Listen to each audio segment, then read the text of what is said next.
Welcome back everyone. Welcome to civil services study. UPPSC की test series चल रही थी, तो 78 टेस्ट कंप्लीट हो गए थे। यह टेस्ट नंबर 79 इंपॉर्टेंट होंगे प्रश्न। फोकस करेंगे प्राचीन कालीन भारत के इतिहास के प्रश्नों पर, एंशिएंट इंडिया।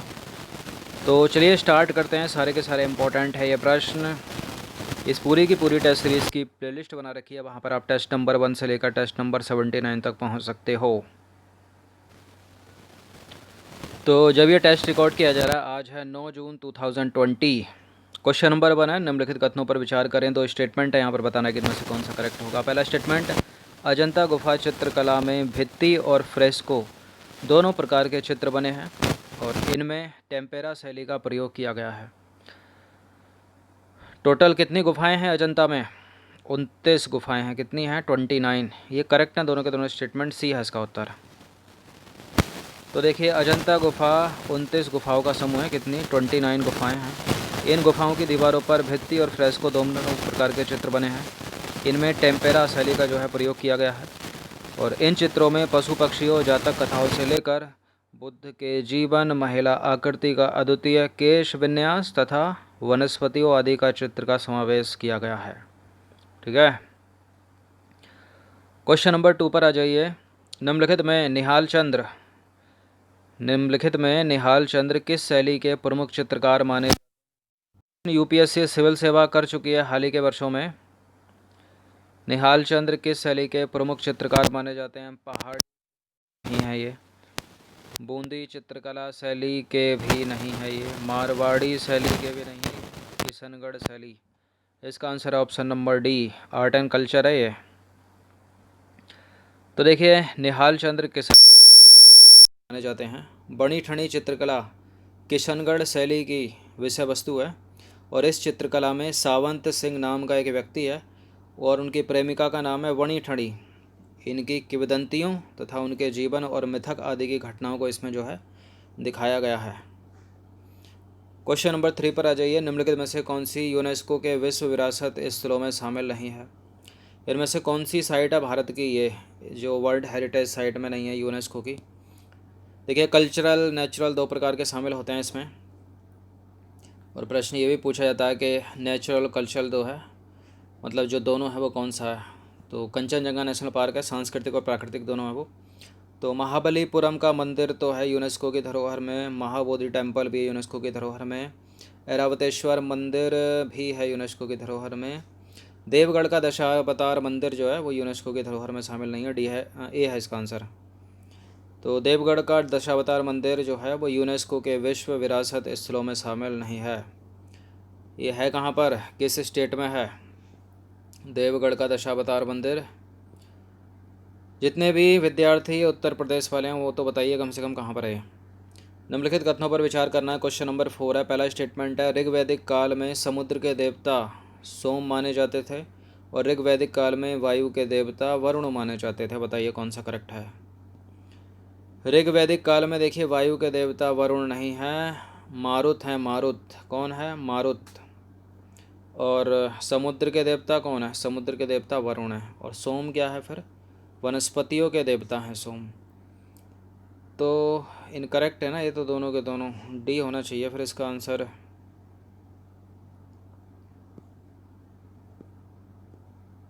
तो देखिए, ऋग्वैदिक काल में समुद्र के देवता कौन है? वरुण माने जाते थे और वायु के देवता जो है वो मारुत माने जाते थे और वनस्पतियों के देवता सोम और वर्षा के देवता इंद्र।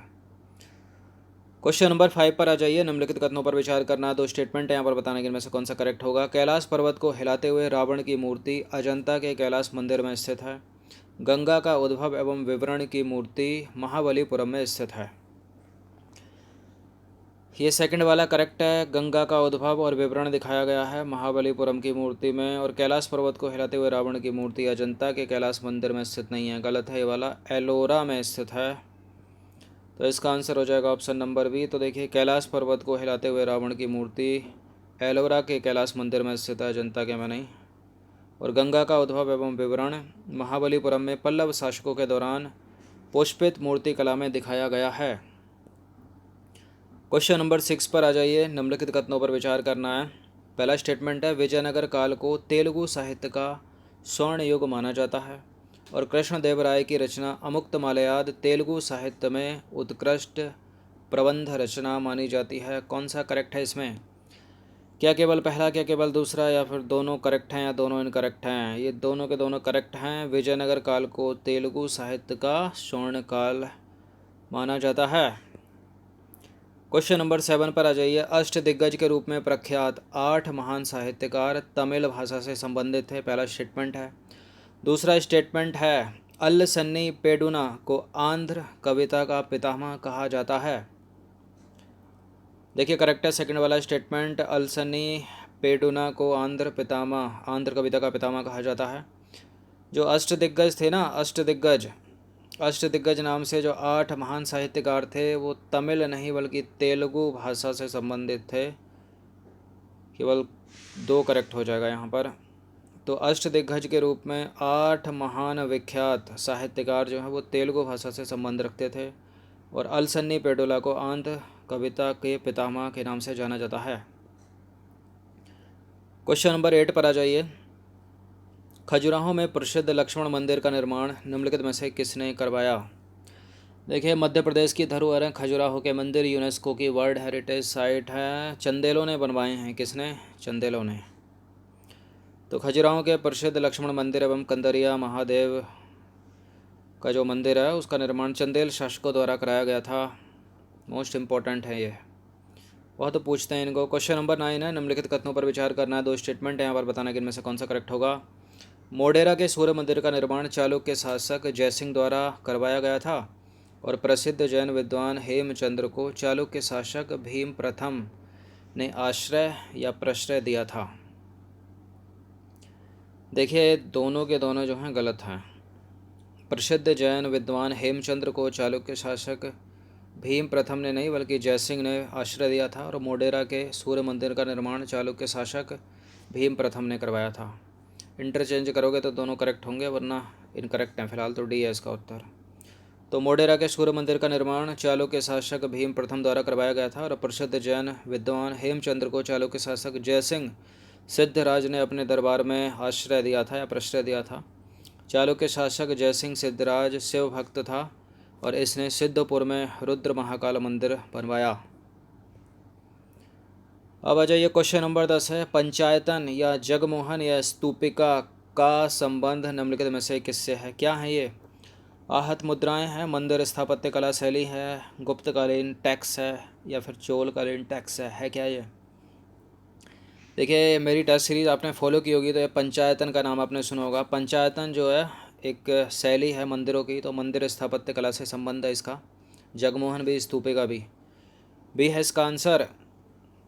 तो जगमोहन पंचायतन स्तूपिका का जो संबंध है वो मंदिर स्थापत्य कला से है। पंचायतन शैली क्या होती है? एक बड़ा मंदिर होता है बीच में, उसके चारों ओर 4 छोटे छोटे मंदिर होते हैं। इस शैली को पंचायतन शैली, यूपीएससी सिविल सेवा कर चुकी है इस पर प्रश्न। क्वेश्चन नंबर 11 पर आ जाइए। निम्नलिखित कथनों पर विचार करना। पहला स्टेटमेंट है जब एक मुख्य मंदिर और चारों कोनों पर 4 छोटे मंदिर हों तो मंदिर वास्तुकला में इस प्रकार के मंदिरों को जगमोहन कहा जाता है।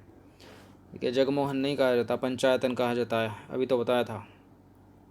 क्वेश्चन नंबर 2 है द्रविड़ शैली के मंदिरों के शिखर को पंचायतन कहा जाता है। ये भी गलत है, तो डी है इसका उत्तर। उपरोक्त में से कोई भी सही नहीं है। तो देखिए यदि एक मुख्य मंदिर और चारों कोनों पर 4 छोटे मंदिर हों तो मंदिर वास्तुकला में इस प्रकार के मंदिर को पंचायतन कहा जाता है। पंचायतन शैली हो गई है। खजुराहो और उड़ीसा के मंदिर इस श्रेणी में आते हैं। खजुराहो में कौन से मंदिर थे? अभी बताया था ना, लक्ष्मण मंदिर, और क्या था, कंदरिया महादेव देवता का मंदिर। देखिए द्रविड़ शैली के मंदिरों के शिखर जो हैं, शिखर के ऊपर स्तूपिका होती है, जगमोहन नहीं होता। जगमोहन को उड़ीसा के मंदिरों के सभा भवन के रूप में जाना जाता है। तो द्रविड़ शैली दक्षिण भारत में है ना, तो इनको पंचायतन नहीं क्या कहा जाता है? जगमोहन किसको कहा जाता है?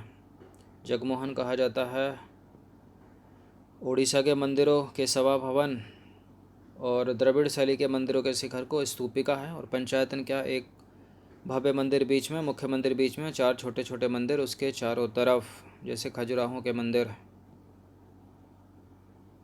चलिए अगला प्रश्न देखते हैं। क्वेश्चन नंबर 12 है। निम्नलिखित कथनों पर विचार करना है। पहला स्टेटमेंट है देखिए ऐसा नहीं है कि मतलब दक्षिण भारत के मंदिर ही पंचायतन शैली में बन सकते हैं, उड़ीसा के मंदिर भी हैं जो पंचायतन श्रेणी में बन सकते हैं। क्वेश्चन नंबर 12 है, निम्नलिखित कथनों पर विचार करना है। पहला स्टेटमेंट क्या है देखते हैं। कांचीपुरम को मंदिरों के शहर के नाम से जाना जाता है और लार्ड खां मंदिर ऐहोल में स्थित है। कौन सा करेक्ट है इसमें? पहला वाला तो करेक्ट है, क्या दूसरा करेक्ट है? दोनों के दोनों करेक्ट हैं। तो कांचीपुरम जो है, कांचीपुरम तमिलनाडु में स्थित है और इसे मंदिर के नाम से जाना जाता है। ऐहोल मंदिरों के शहर के नाम से जाना जाता है और ऐहोल जो है वो कर्नाटक में मालप्रभा नदी के किनारे स्थित है। यहाँ के प्रमुख मंदिरों में लार्ड खां मंदिर, कोमा दुर्गा मंदिर तथा हुच्ची मल्ली मंदिर शामिल हैं। तो कांचीपुरम को मंदिरों के शहर के नाम से है कहाँ? कांचीपुरम तमिलनाडु में, और लार्ड खां ऐहोल मंदिर में स्थित है। लार्ड खां मंदिर ऐहोल मंदिर, लार्ड खां मंदिर ऐहोल में स्थित है। ऐहोल कर्नाटक में मालप्रभा नदी के किनारे स्थित है। क्वेश्चन नंबर 13 पर आ जाइए। निम्नलिखित कथनों पर विचार करना है। पहला स्टेटमेंट देखते हैं क्या है। संगम साहित्य एक धार्मिक साहित्य है और संगम साहित्य के पद 8 संकलनों में विभक्त हैं। देखिए संगम साहित्य में धार्मिक का तो वर्णन है नहीं, उसमें तो राजनीतिक, आर्थिक और सामाजिक साहित्य का वर्णन है ना। तो हटाइए इसको, एलिमिनेट करिए। संगम साहित्य के पद 8 संकलनों में विभक्त हैं, करेक्ट है सेकंड वाला स्टेटमेंट। तो देखिए संगम साहित्य धार्मिक साहित्य नहीं है, इसमें उस समय के सामाजिक, आर्थिक और राजनीतिक जीवन को दिखाया गया है। संगम साहित्य के पद 8 संकलनों में विभक्त हैं। कितने? 8 संकलनों में। क्वेश्चन नंबर 14 पर आ जाइए। निम्नलिखित कथनों में से कौन सा एक असत्य है? सर्वतोभद्र पद मंदिर शैली से संबंधित है। फिर से सुन लीजिए, सर्वतोभद्र पद जो है वो मंदिर शैली से संबंधित है और संधार मंदिर का संबंध बिना प्रदक्षिणा पथ वाले मंदिर से है और निरांतर मंदिर स्थल का संबंध प्रदक्षिणा पथ वाले मंदिर से है।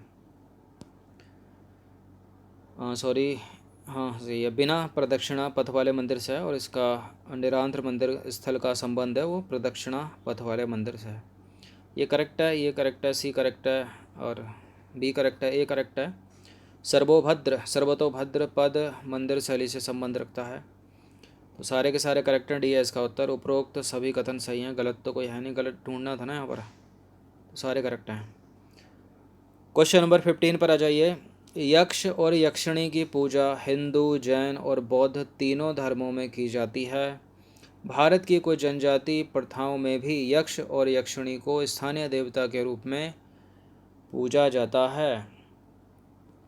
अब ये देखिए इस तरह के स्टेटमेंट, भारत की कुछ जनजातियों में, अब किसी को उल्लेख तो किया नहीं, किसी का नाम तो लिया नहीं, जो गलत हो जाए स्टेटमेंट तो करेक्ट हो जाता है। ऐसे 95% संभावना होती है ऐसे स्टेटमेंट की कि करेक्ट हो जाते हैं।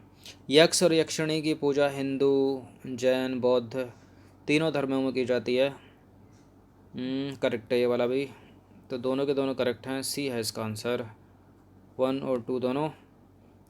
तो उपरोक्त दोनों के दोनों करेक्ट हैं, इनको पढ़ लीजिएगा। जिसकी एक्सप्लेनेशन नहीं होती है उसको 2 बार पढ़ा कीजिए। तो 15 प्रश्न थे ये आर्ट एंड कल्चर के, प्राचीन कालीन भारत का इतिहास। अच्छे से इसका रिवीजन कर लीजिएगा 1 से 2 बार। धन्यवाद।